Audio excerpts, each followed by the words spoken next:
Thank you for tuning in and welcome to engageMH, the Power of Mixing podcast, Moët Hennessy's first portfolio podcast. I'm Angela Sauvé, the Director of Trade Engagement, and I've proudly worked at Moët Hennessy for 8 years. I am thrilled to be here with my two fabulous co-hosts, Laura Catlaw and Rich Buchanan. Hi everyone, my name's Laura Catlaw. I am very, very proud to be here for this historic moment at Moët Hennessy. And I'm Rich Buchanan, and I've been here for 20 years, and this project of doing podcasts has been something we've been talking about for, 6, 7 years. I don't know the exact time. Very happy to be here. Well, very exciting. As I'm 2 months in, I feel like I'm starting my Moët Hennessy career off with a bang, so I'm very excited. And speaking of a bang, we have a fantastic show prepared for you today, featuring the power of mixing at Moët Hennessy. Now, we do have a special guest joining us. Don't be coy, tell them. Should we tell them? Yes. Yeah, let's tell them. So we have Seth Kaufman, the CEO and president of Moët Hennessy North America. Yes, Seth is joining us today. We couldn't be more excited. And later in the show, we will teach you a Moët Hennessy twist on the classic French 75 cocktail. I don't know who I'm more excited about, Seth or the cocktail. All right, let me tell you a story about the power of mixing at Moët Hennessy, the world's leader in luxury wines and spirits, and how the company came to be. Have you heard this story before? I don't. I'm new to the brand, as I said, 2 months in, and I am surprised, actually, and very excited to hear a little bit more of a condensed version about how we became the number one leader in luxury, because that's what we are, so I'm ready. Yeah, very cool. Same thing. I've heard bits of the story. Never heard a concise telling of how Moët Hennessy especially was created. So Moët Hennessy begins here. What began as a business for a talented French vintner more than 275 years ago, that's a long time ago, became a leading global portfolio encompassing iconic brands such as Veuve Clicquot, Glenmorangie, Belvedere, Chateau d'Esclans, and of course Moet and Chandon and Hennessy. So Moët Hennessy started in 1971 through the merger of champagne producer Moet and Chandon, which was founded in 1743, with the cognac producer Hennessy, which was founded in 1765. Now, the merger was brought about in a very surprising way. With Moet and Hennessy, this was a result of, and Rich, you're going to love this, it's a 1927 statute in the Champagne region, which limited the growing area to only 34,000 hectares. That's small, right? That's tiny. Comparatively. From a wine producing point of view, that's a very small region. Champagne as a category is very small. And to convert it out to acres, that's about 79,000 acres of land, which sounds like a lot, but it isn't in the grand scheme of things for a wine region. So small. Okay. Let me summarize that last part. It's small. All right. That was very impressive and a very quick calculation there. Yeah. So the statute was intended to protect the quality of French champagne by discouraging price competition. Now, there were really only 25,000 hectares that were under vine in 1970. And this is when a key leader in our portfolio, Robert Jean de Vogüé, he was the then president of Moet and Chandon, and you might have heard of him because he was a prolific World War II hero. And Rich, I know there's a book recommendation you have to learn a little bit more about this historic figure. The stories about this gentleman are amazing. The book is called Wine and War, and so I recommend it for anyone who loves history and wine. It's a really compelling read. So there you have it, Wine and War. Yeah. So Robert Jean de Vogüé believed that this growing demand for champagne would continue to increase and exhaust the supply of the land by the year 2000. And until he could find other regions for production of sparkling wine, he decided that diversification would ultimately be the best way forward. And that diversification was quite surprising, as it was a merger with Hennessy, right, the cognac company. So this would, he believed, ensure the stability of Moet, and I mean, he was right. So this merger happened, and it proved enormously successful. Then, in the late 1980s, French businessman Bernard Arnault had a unique vision to create the world's first luxury leader. So he wanted to make his bold vision a reality. And as he was already interested in fragrances, parfums, luxury fashion, he then looked to wines and spirits and met with the CEO of Moët Hennessy at the time, as well as the president of Louis Vuitton. And in that meeting, they agreed to form a merger and create LVMH. And that happened on January 1st, 1987. And so today, Moët Hennessy is the MH of LVMH. And in the US, Moët Hennessy is proud to represent and have 21 pioneering and industry-leading luxury wines and spirits brands in our portfolio. I think it's such an incredible honor to be a part of this journey, right? And hearing sort of where we started, and it makes you think anything is possible here, because it is. It truly is. And now it's time for our segment, which we're calling 3 Things You Need to Know. 3 Things You Need to Know. 3 Things You Need to Know. So just 3. Just 3. And Okay. this is going to be about Okay. Moët Hennessy. All right. So what 3 things do we need to know? Okay, I want to start, if that's okay. Okay. I want to go. start with the first point, which was your last point, actually. We're the MH. We are the MH of LVMH. And this is near and dear to my heart, everybody. I believe in the power of LVMH. I come from Tiffany & Company. I come from Louis Vuitton. And it has been a real privilege joining Moët Hennessy. And I thought that I knew luxury.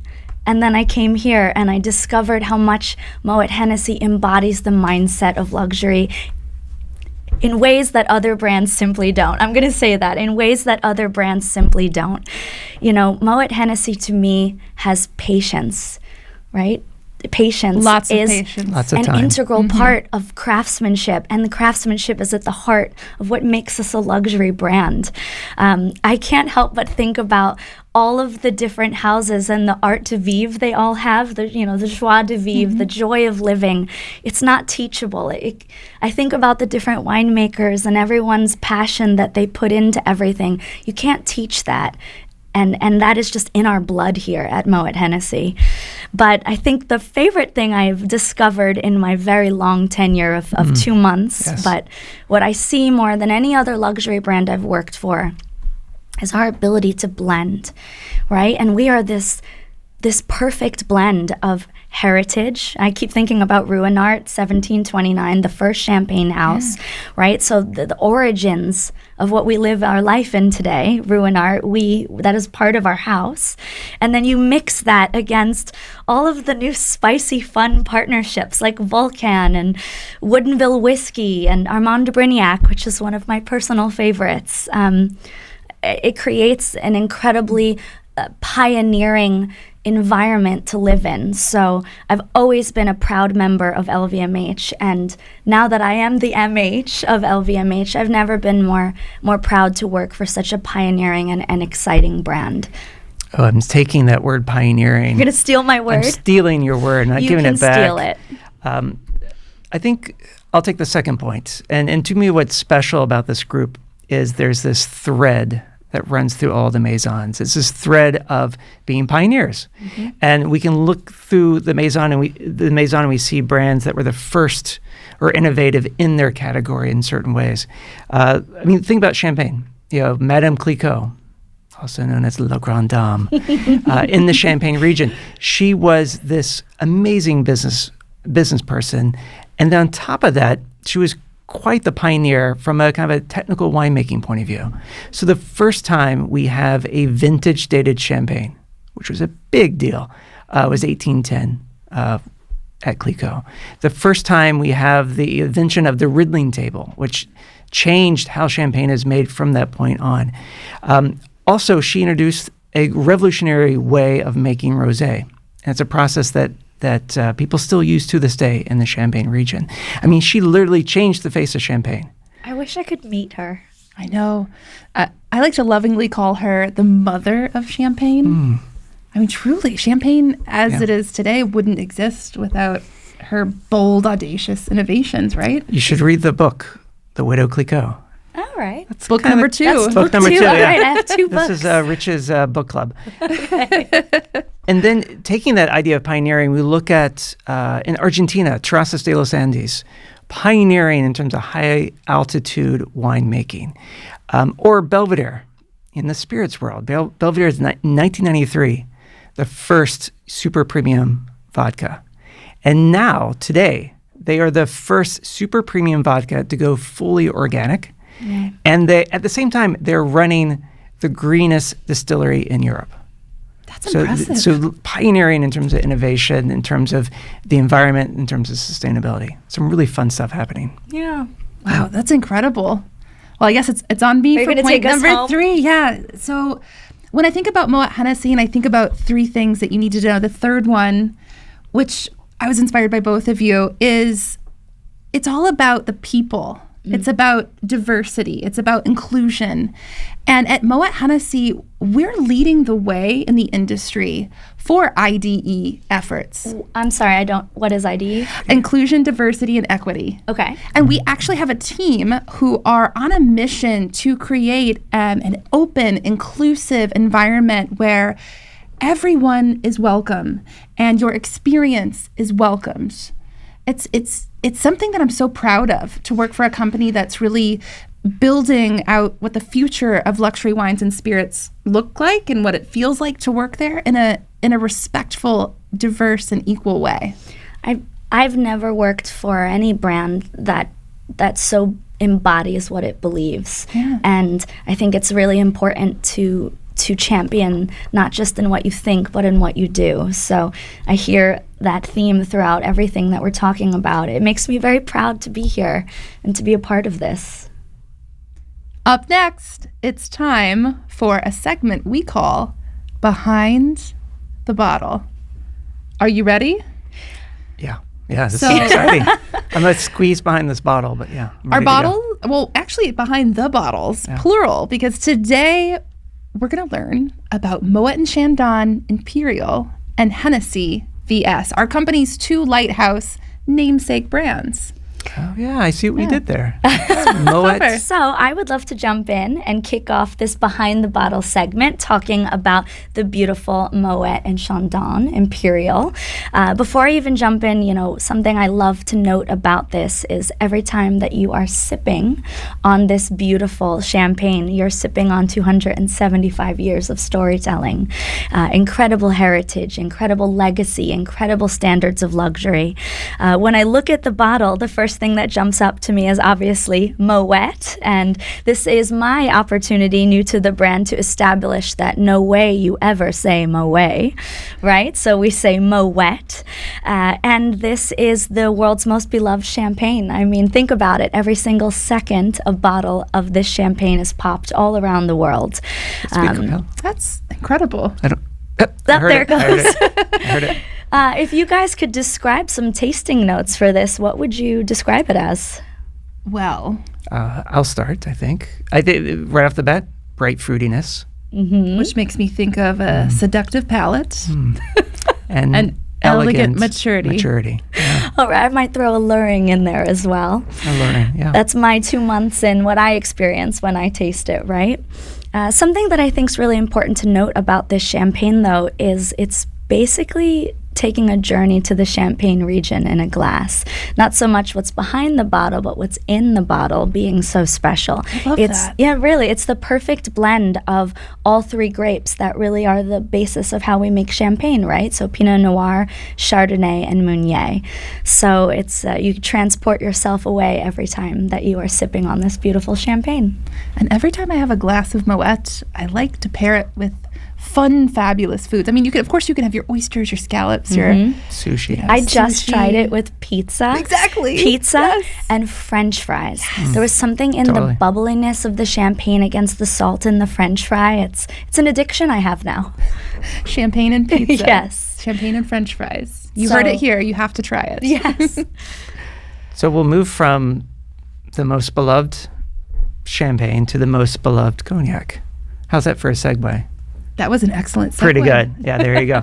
This is the world's most loved cognac, Hennessy V.S. They've been crafting this since 1765, 8 generations of the same family making the cognac at Hennessy.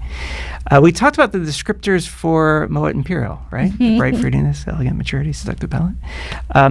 my three keywords here might be robust, intense, round. And a couple of notes about that. Number one, that those descriptors are perfect for cocktails. In terms of serving Hennessy V.S., it is so versatile. So you can do classic cocktails. You can be, very elaborate cocktails, or just straightforward kind of a mixed drink. The versatility of V.S. is amazing. And some of that versatility comes, of course, from the blending itself, the artistry of the blending, but also from the barrel. So they use primarily brand new French oak for Hennessy V.S. And I love talking about the barrels because we talk about time. We've talked about time quite a bit.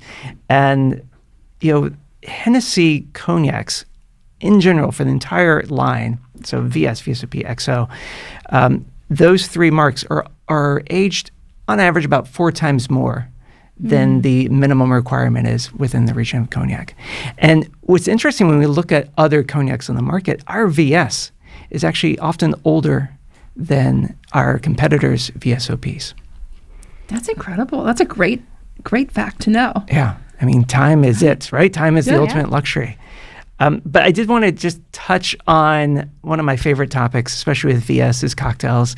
Over the weekend, I tried the Hennessy Margarita. It's kind of this remix on a classic. The Hennessy Margarita. Yeah, so it is a remix in that we're taking the number one cognac in the world and making the number one cocktail in the world, the margarita. I see what you did there. There you go.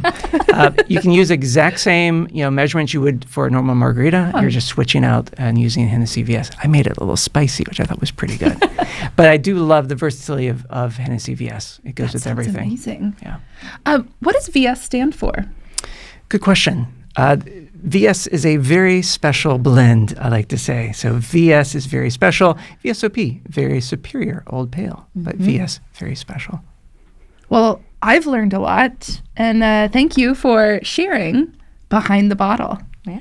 And now it's time for Shake It Up, where we are interviewing industry leaders, pioneers, trade experts, and more to get to know them a little bit better and learn from them. So we are pleased to welcome Seth Kaufman, CEO of Moët Hennessy North America. Seth, welcome to engageMH, the Power of Mixing podcast. It's great to be here with you guys, although I'm looking for the expert, pioneer, etc. somewhere, because I can't imagine that it's me. So we are so thrilled to have you on as our first guest on episode 1. So thank you for your time. We have some questions for you, starting with this. If you could have a cocktail with any historical figure, what cocktail would you choose and why? This one is super easy for me, which is a vintage rosé champagne with Madame Clicquot. Why? Because she invented both rosé champagne as well as vintage champagne. So I would give anything to enjoy that with her. I might have to crash this champagne date with you. That's a great. We would like to enjoy You are that welcome. with you. You're welcome to join. Please let me come with you. Excellent choice. So, Seth, we'd love to get to know a little bit more about your background. You have a fascinating journey leading up to landing the role of CEO at Moët Hennessy. So can you tell us a little bit more about you and where you came from, how you got here? Yeah. Look, before coming into luxury wine and spirits, which I absolutely love and have enjoyed every moment of, I spent almost 2 decades in fast-moving consumer goods, all at PepsiCo, on the beverage side, on the snack side, marketing roles, sales roles, general manager roles, etc. A lot of great experience, incredible people at PepsiCo, incredible brands, but most of all, the kind of variety of experiences that I got throughout many, many different roles there enabled me, I think, to be able to step into a role like this and help the team make an impact right away. That's a fascinating background, from fast-moving consumer goods to leading the luxury wines and spirits portfolio at Moët Hennessy. we took a look at your LinkedIn and we saw you have some other expertise that we're curious about. So could you tell us a little bit more about your background in radio, television, and film and NYU?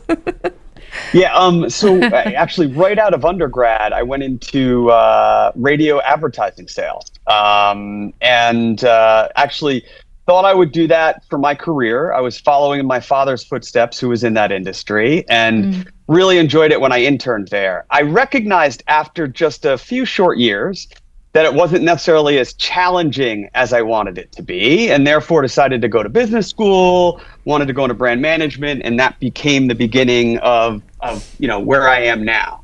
On the NYU role, I had a role at PepsiCo. Like I said, I had a variety of very, very different roles, and I had a role where I was leading media strategy and investment for the beverage portfolio.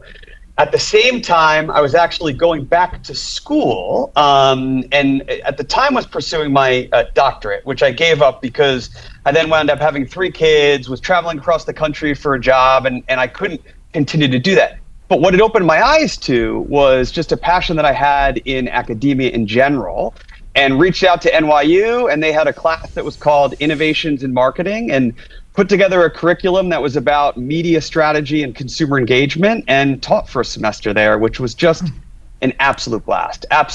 And I got so much energy from being with the students, each and every week during that adventure. That's incredible. We were just talking about how proud we are to work for Moët Hennessy, with it being a company focused on diversity. That is a diverse background coming into wines and spirits. And, I guess that leads me to this, which is, why did you choose Moët Hennessy? Yeah. I thought I would be at PepsiCo for my entire career. And in my almost 2 decades there, I could count on one hand how many conversations I even entertained.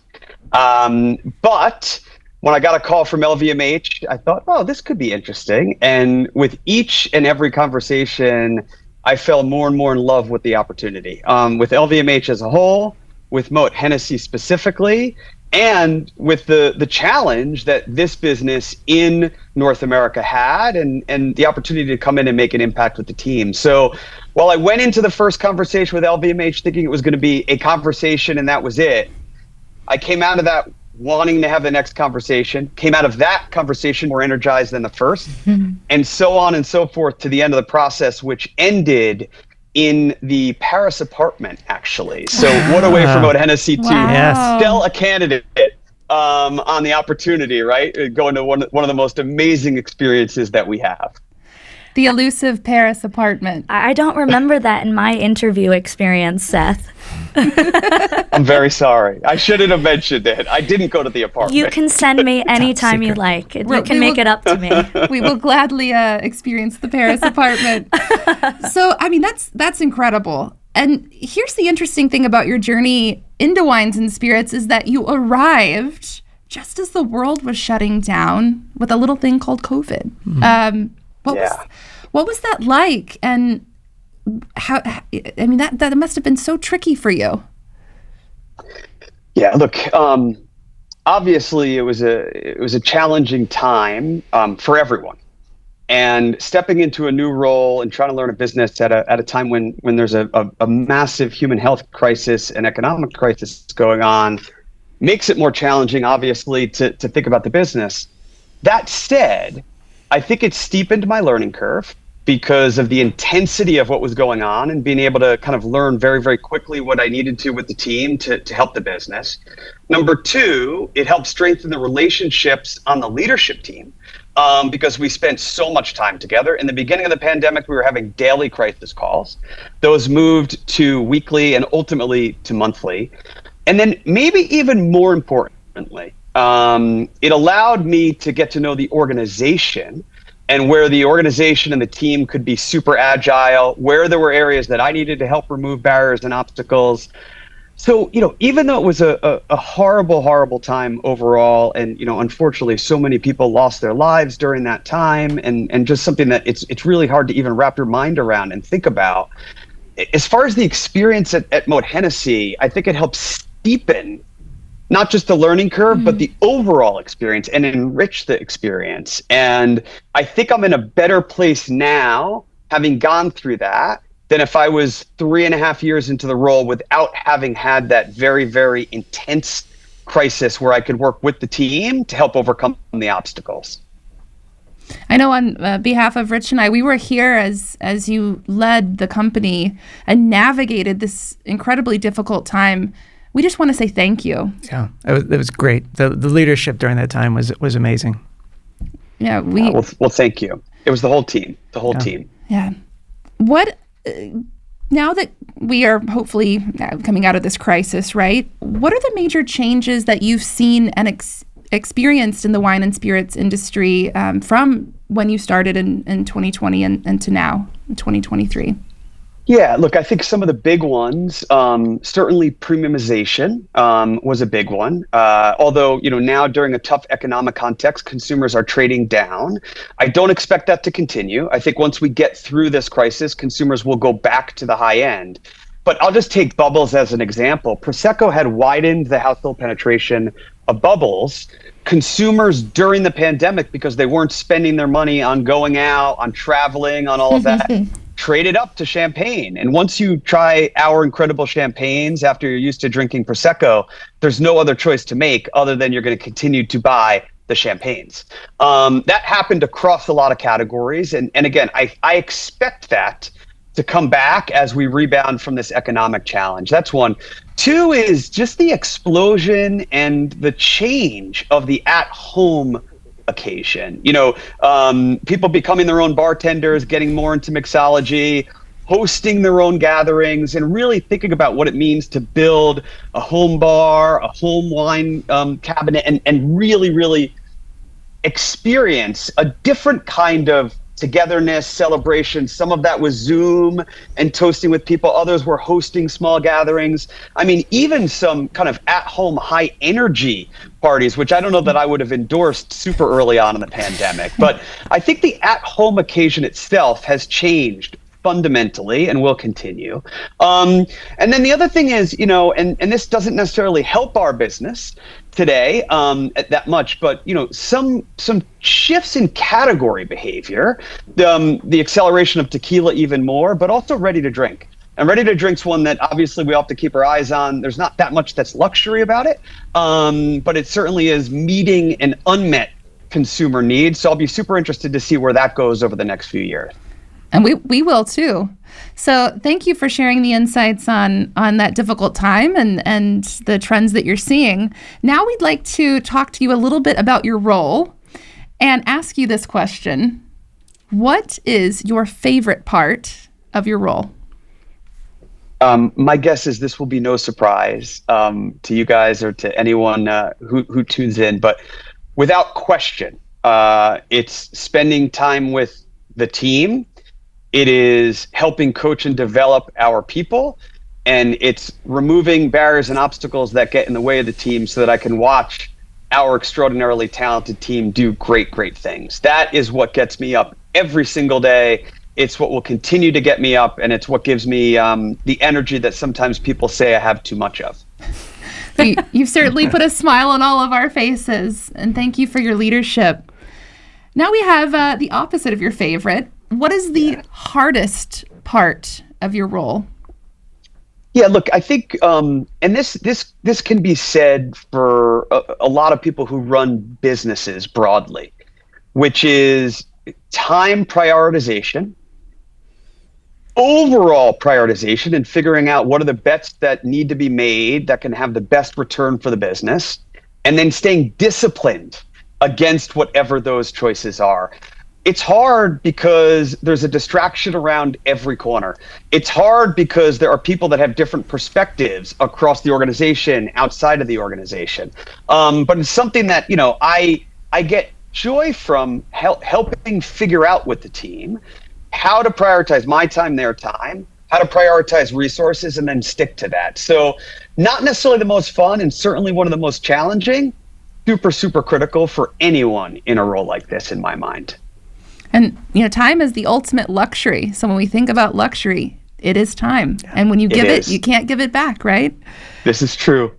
So a question for you. As CEO, what do you think that people misunderstand about you the most? Yeah, look, if I reflect a bit on 360-degree reviews, as well as informal feedback, I'd say a theme that has come up for many, many years, and it's softened in the last decade or so, but it's still there, because I really believe that even if we work on our opportunity areas, you can't always close them down, which is that my passion and intensity sometimes comes across the wrong way. Could be intimidating to people on the team. And it's something that I'm super mindful of, that I watch, but because I'm super passionate and because I carry around a level of intensity, it sometimes will intimidate still, even with me watching out for it. So I think that's probably one of the biggest things that's misunderstood, and has been for a long time. Maybe not as much today as it was 10 or 15 years ago, but something that I continue to work against. Well, thank you for sharing with us and being vulnerable. We have one final official question before we get into our flambe segment. What's one lesson that your job has taught you that you think everyone should learn at some point in their life? Yeah, look, this is going to sound cliche when I say it, but I really mean it from the bottom of my heart, which is this job, just like many other jobs that I've done and learned from, taught me that a healthy balance of humility and empathy are absolutely critical to learn the business, to learn the team, to figure out how to help and support the team and the agenda. So I'm constantly reminding myself that there's no chance that I know half as much as whatever team I'm interacting with knows.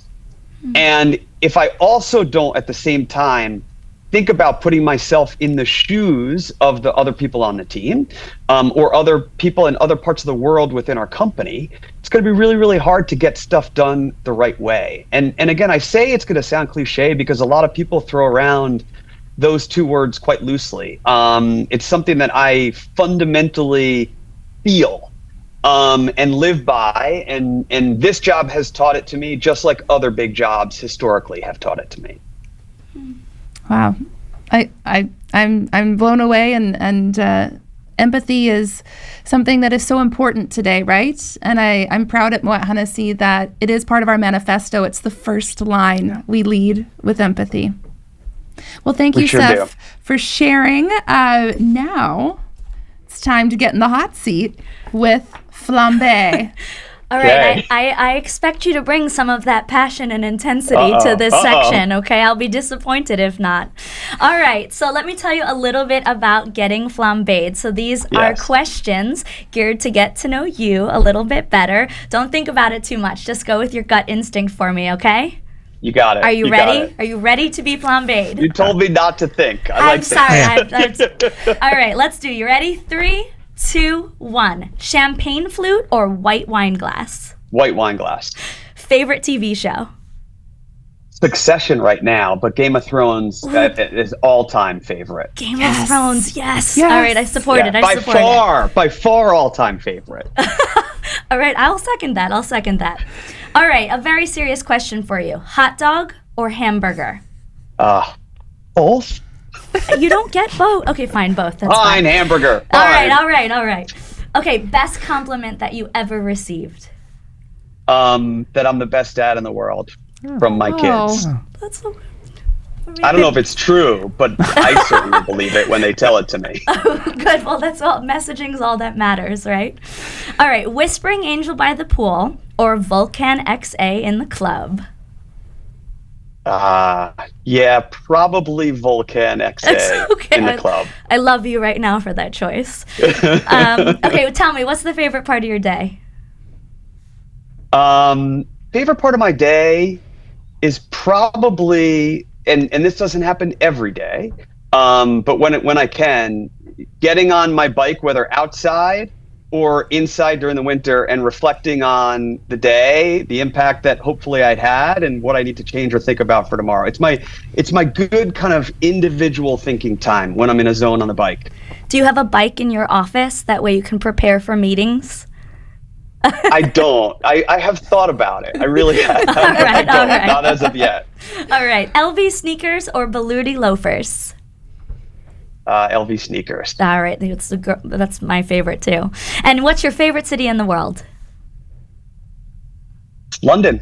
London. I love it. All right. Final question Yes. for you. What is your go-to toast or cheers? L'chaim, which means to life in Hebrew. And yeah, that's my favorite. Well, thank you. Thank you for being flambéed with us here. And thank you, Thank you. Seth. That was fun. Thank you for joining us for our first episode. We truly appreciate your time, your passion, your leadership, and it was a lot of fun getting to know you more. Well, thank you guys. I appreciate what you're doing. I'm super, super excited about this platform. I really am. So congratulations, and I look forward to seeing all of these. Thank you so much. Excellent. Thank you so much. Bye. Cheers. Cheers. And now for Up, Neat, and On the Rocks with our special guest, Brian Stewart, National Trade Advocacy Manager at Moët Hennessy. Hi, Brian. Hi, Angela. It's great to be here. Thank you. Welcome. This is so exciting. Welcome. This is amazing. Very fun. You're part of history now. Well, I mean, we're going to talk about history, so that makes perfect sense. So thank you for having me. I'm so excited to talk about this cocktail. It has so much versatility, and as someone who used to make drinks in all kinds of bars, the French 75 is something that you just needed to know how to make. If you didn't know how to make it, you needed to learn how to make it. The French 75 has so much history surrounding it. It is a beloved drink around the world.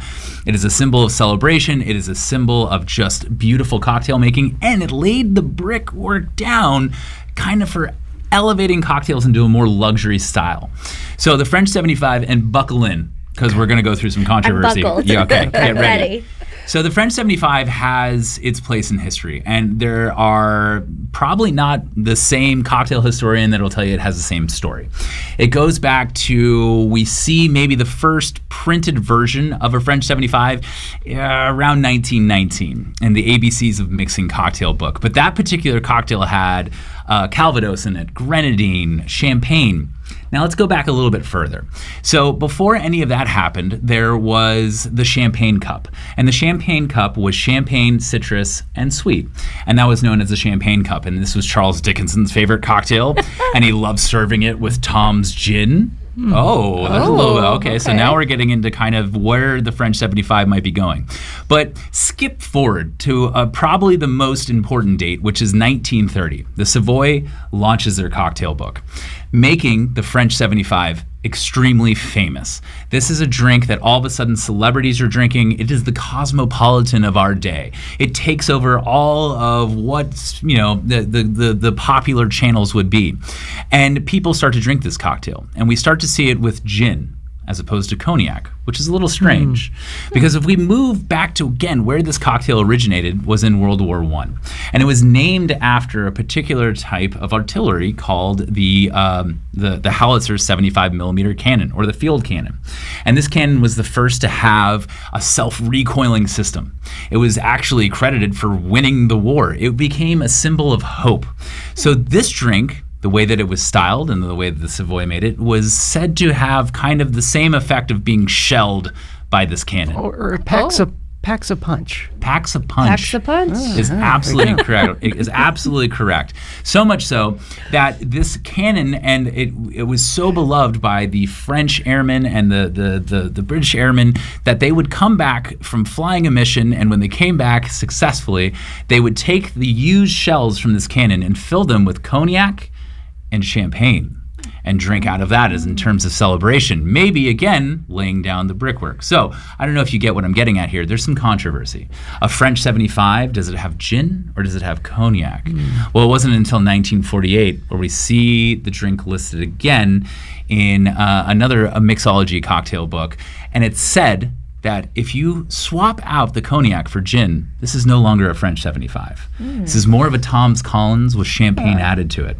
I like that for a lot of reasons, particularly because, this cocktail is beloved by a ton of people. But if you really look at where this cocktail came from and the celebration that was and where they were in history when the groundwork for this cocktail comes to be, the cognac and champagne is a perfect fit.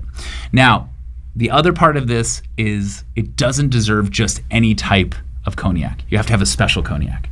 And Hennessy V.S. is one of the most versatile cognacs on the market in the sense that we have a V.S. that has a lot of bold flavors to it. So much so that there's not too many V.S.s out there that can match the flavor profile of Hennessy V.S. It has this beautiful, bold flavor to it. And then you couple it with one of the world's most loved champagnes in Moet and Chandon, and you have the perfect pairing of such a luxurious cocktail that is meant to represent victory, hope, and good times. This cocktail is perfect for so many reasons, and it's incredibly simple. And if you will, I'd love to make one for you right now. Oh, please. Let's do it. So we're going to start off, and by the way, the challenges will begin in that I'm going to shake a cocktail while sitting down. Again, if you're not watching, I am sitting down making a cocktail. All right, so here we go. We're going to start off with our simple ingredients being lemon juice. This is fresh lemon juice, and we're just going to do half an ounce. Sorry, 3/4 of an ounce. We're going to do 3/4 of an ounce. And then we're going to add a half ounce of simple syrup. Now, I like to go heavier on the citrus than the sweet because there are some sweet notes noticed in some of these particular spirits that we have in front of us. But it's more important to bring out the citrus flavor and the dryness of this cocktail. So don't go crazy with your simple syrup. Then we're going to add 1.5 ounces of Hennessy V.S. into our shaker. Here's a pro tip: don't add the champagne to the shaker. You're gonna have a real big mess on your hands. So we're gonna move into grabbing some ice here. I think we really should do that though, just to see what it'd be like. Kind of an extra bonus for our viewers. Anyone who's watching the video, that'll be an extra bonus. I'm really excited for this, Brian. The world's most loved cognac with the world's most loved champagne. So I have a healthy amount of ice in my shaker, and I'm just gonna move this off to the side. I kind of want to shake it. You want to give it a try? Yeah.